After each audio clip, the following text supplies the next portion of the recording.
With another edition of the Everest Connections, I'm AP Harold. Very special guest. We've had bloodstock agents, we've had owners, trainers, and jockeys, but we have not had a master jeweler, world-renowned master jeweler out of the island continent, Australia down under. Nic Cerrone joins us from Sydney. Very much appreciate your time. Thank you very much for your time. Nic, you know, I've got all these questions prepared, but I'm going to start off with a slight curveball. Whatever happened to that diamond-studded top that Kate Fisher wore all those years ago? Oh my God, you have done a lot of research. Yes, that beautiful top from Kate Fisher, that was promoting Australian diamonds in the world, because this was the beginning of the opening of the Argyle mine. We used to actually sell those diamonds as industrial diamonds.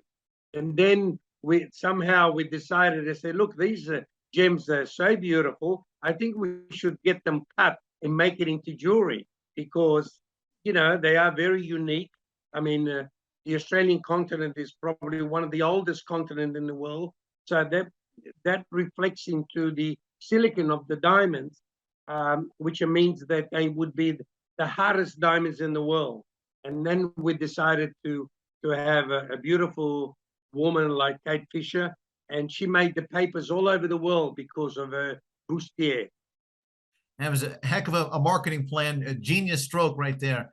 Nic, you immigrated to Australia as a child, and you've said that you were hungry to be successful. From where did that hunger emanate? Look, I think it's the hunger starts from the Italian DNA, because the Italians, especially living in a small little town, you know, you are surrounded with the same people every day, and I think that makes it opens your mind to bigger picture, bigger world. You know, bigger. When you go to school, they tell you about. You know, you talk about the Roman Empire, remember? They talk about, for instance, America. They talk about Argentina. They talk about Australia. So your mind becomes very big and thinking that there's another world out there to be able to, you know, visit or explore. And that's when my father really, after having 4 children, he really decided that there was nothing that Italy could offer his kids, and he decided to migrate, because the Italian conditions around the 50s was very scarce, or very poor. Well, we certainly know that the Italians know how to migrate. We have Christopher Columbus, we have Marco Polo, and let's not forget Amerigo Vespucci, for whom America is named. That's right. Well, America is very similar to, obviously, you're about 600 years ahead. So, you know, but it's a similar background, similar system, and similar, you know, ideas that America and Australia has. No doubt. Great nations and great allies. And we could do a whole piece. Great allies. That's right. Fantastic. That's right. Stuff. I only had the Prime Minister visited me yesterday, nice. The Australian Prime Minister, and talked about very much the visit with your president. That's fantastic stuff. Yeah. Nic, you said as a child you wanted to do something with your hands, create an alternate universe. You didn't become a jeweler. What else would you have done with your hands? Well, look, you know, the most beautiful thing in life, you have to be honest to yourself. I think once you're honest to yourself and to see what is your strength, and I think, you know, I was really bad at school. I mean, I couldn't concentrate. I found it very hard to read a book or to write a letter. You know, it wasn't me. So, you know, I got to a stage where I virtually, you know, we had with my parents, and I said, Dad, I must leave school. I cannot stay at school anymore. I need to do things with my hands. And then we started to look, you know, being a tailor, being a hairdresser, being anything to do, a chef, anything to do with my mind, because I had a very open mind about things. I didn't want to be put in a little corner, read a book or writing a letter. I couldn't do that. It was just out of my strength, and that's when I really realized that I had to become an artisan, to be able to express what I had inside my body or my mind. You've given the advice to worry about the customer, add value to their lives, and put a smile on their face, and then the revenue, the profits, the money will come in. If I or anybody else were to walk in for the first time to a Cerrone retail shop, how do you put that or that mantra, those words into action? Well, I think it's very easy. I mean, a designer has to connect with the customer. When my master was totally different. My master had a German background. My master used to always say to his customers, "You came to the best. I'm going to do the best piece of jewelry for you." But today that doesn't work, because the customer is your goal, your goal. And what you do need to do is you need to listen to your customer. You need to understand your customer. What is your customer is saying to you? How does he like to live? How does he enjoy his food? How does he enjoy his music? So that way you'll get to understand what sort of jewelry does she really like to wear. And it's really listening to your customer. Make your customer be connected with you, that you are one of them. You've certainly done that, because in 1998, nearly a quarter century ago, you won the De Beers Diamond International Award, which is on par with winning an Oscar in Hollywood. This is big time stuff. Giovanni Versace had won it 2 years before. He gave you that award. What an accomplishment. Right. But think back, what did that do for your personal confidence and your professional confidence to have your peers recognize you in such a magnificent way? Well, yes. Look, you still give me goosebumps today. I mean, this is, that's a way for you to feel confident and believe that what you are thinking or what you're feeling, you're on the right track. You are, you're virtually being appreciated, and you've been accepted as an international designer. And that gave me a lot of confidence, gave me a lot of strength, and it made me very comfortable. So therefore, with my ideas, I sort of it made me realize that whatever ideas I was going to take, I was a lot more confident with myself. And folks, this is the Everest Connections. And if you're struggling to find the connection between interviewing a renowned world-class jeweler and the richest turf race in the world, well, guess what? Cerrone, the House of Cerrone, this is the man who built it. They build the trophy, the magnificent piece, silver, gold, the horse with the ruby eyes. And before we get to that, though, can you compare the honor of creating the Everest trophy with also creating jewelry for a papal visit to Australia? Well, this is more than an Academy Award, because when you're talking about the Everest, I mean, the Everest was a combination with Peter V'landys and myself, and we wanted to achieve the ultimate gold. So therefore, the goalpost was very, very big.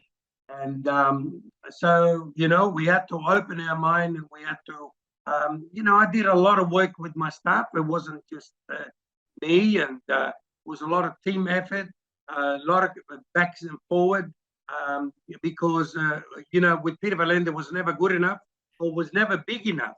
So, that is a great coach to have around you. That money was not a problem. It was about the excitement, the energy of the trophy, and that's what we wanted. And it took us a long time to achieve that. and it does take almost a year to conclude one trophy every year. That's amazing. And you've also spoken, Nic, about how in your business, you're almost always working in minute, teeny tiny spaces. This trophy is actually 8 pieces. Can you elaborate on how challenging of a project that is? Yes, well, it is very challenging. I remember, challenging because there was a lot of things to achieve. There was the muscle structure to achieve, the veins to achieve, the hair to achieve. There's a lot, and because such a big piece, as you said, jewelers are not used to work with big pieces like that, and that's why we had to divide it in 8 sections. And and then it's a lot easier for you to put details on the piece of jewelry. That was the only way we could achieve our goal, is to make it in small pieces, and then you put it together. And Nic, I was talking with a guy who owns a car repair shop, a European car repair shop in the central part of California. And he says that the Mercedes, the Germans, they go now to the Italians to design the look of the car, and they still do the engineering. I know how much Italians take pride in beauty. Can you tell us, though, how frustrating it was? What type of animal at the start did the horse look like for the first few iterations when the trophy was created, and how were you able to change that? Very challenging. Peter Valentis gave me a stack of books how to look at every little detail of these thoroughbreds, because every time we used to present our sketch, Peter Valenti would say, but this horse does not look like a thoroughbred, looks like a donkey.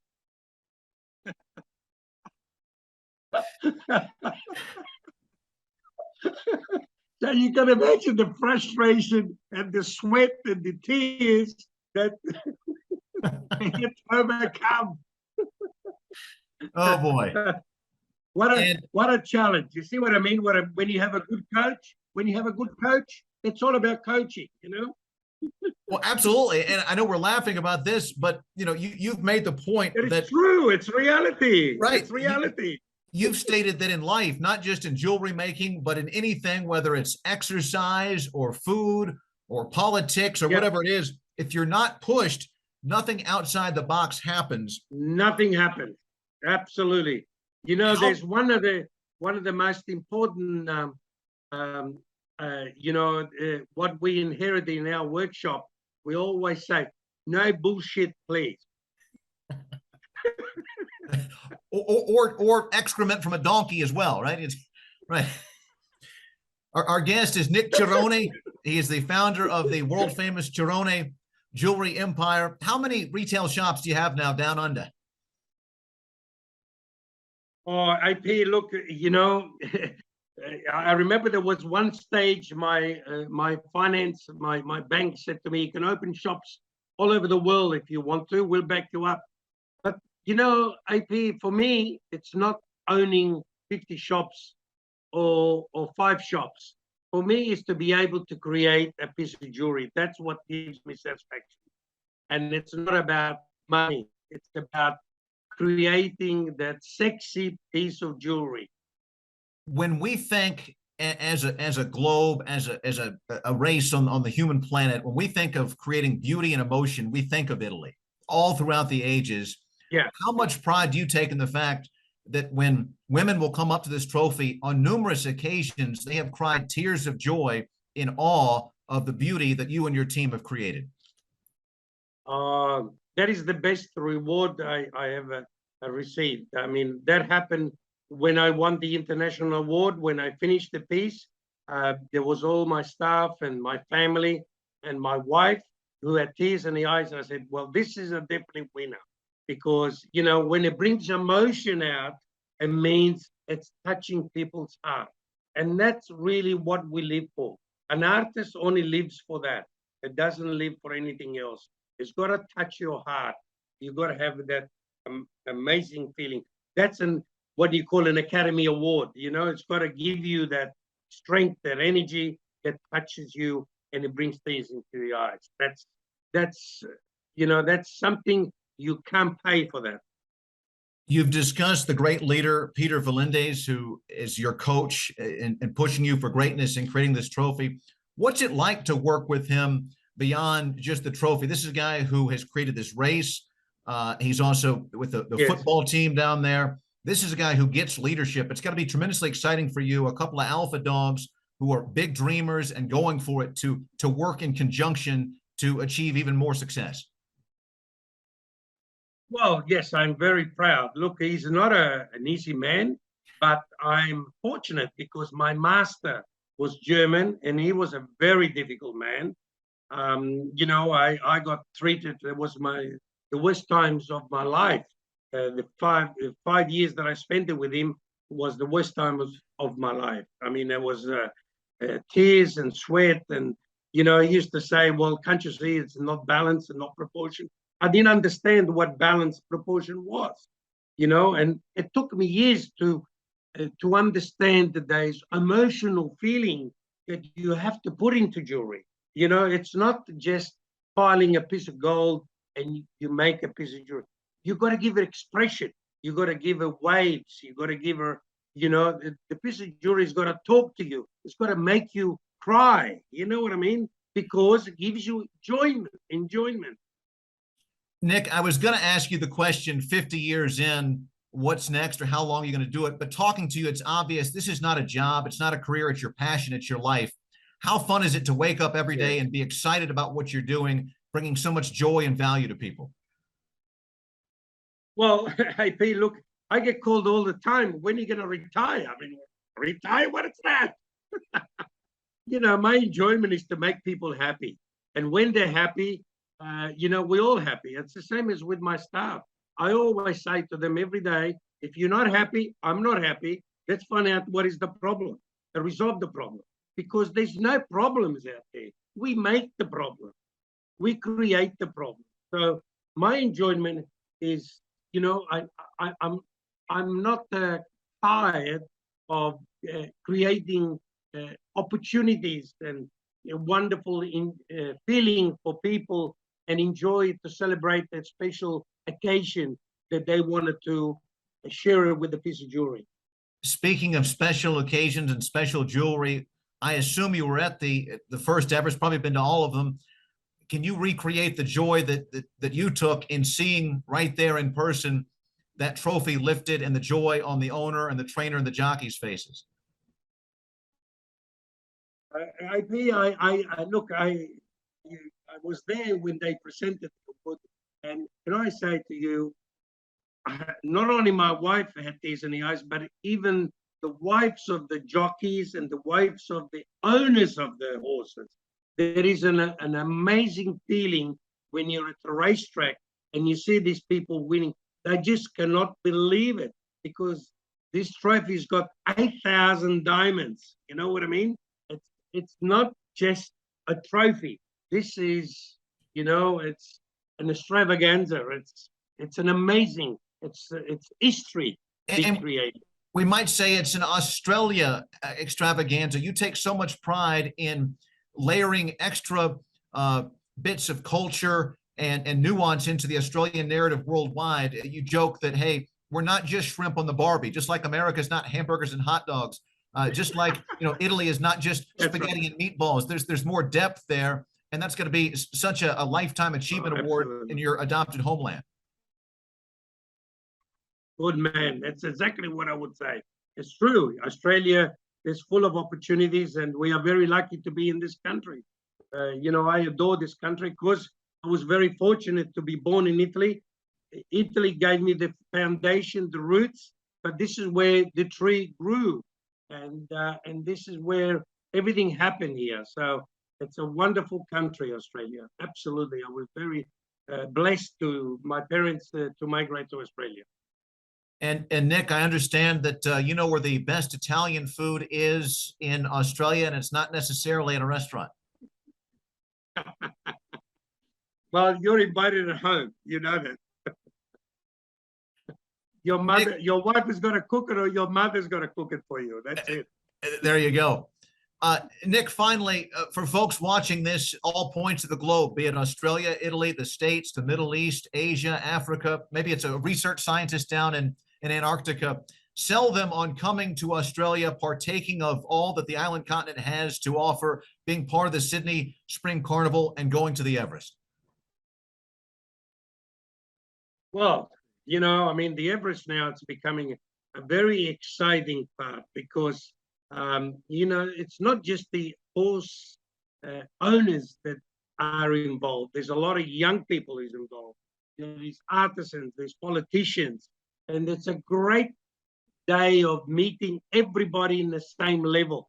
And, you know, Australia gives you this great opportunity that we are united. We are very strong as an ethnic country. Doesn't matter where you come from, we all accept you, and we are all accepted as equal human beings. It's a fantastic success story. The island continent down under used to be called Van Diemen's Land back in the day, Australia, part of the Commonwealth of Nations. And it's been a pleasure to have here on the Everest Connections, the world-class Australian master jeweler, Nic Cerrone. And we look forward to your next creation, and your next creation as this trophy, just like the race, continues to grow in magnificence. Thank you so much, sir. Thank you, IP. Thank you.